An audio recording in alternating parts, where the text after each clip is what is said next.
of Anchoress. A new term. A new challenge. Along with those, PDs, a new English party. P for problem free. precious, Perfect. G for genius. Glorious.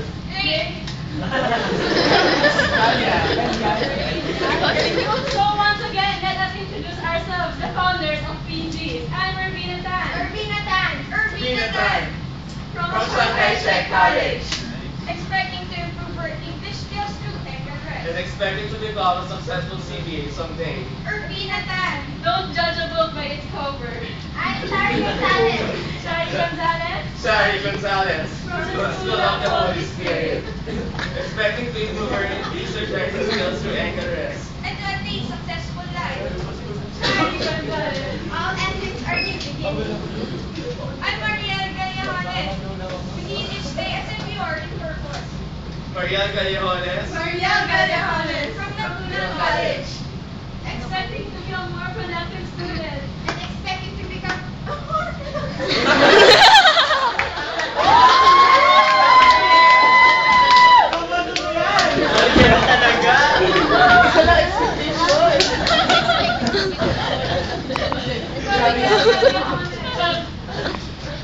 and Luis Ortaiz, Luis Arnaiz. Luis Artali. from St. Mary's College.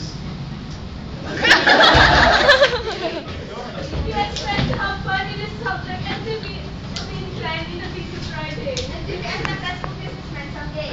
Luis Arnaiz. It is better to get your best than to be the best. Irvina Tan. Mariel Gallajones. Shari Gonzalez, Luis Artaiz.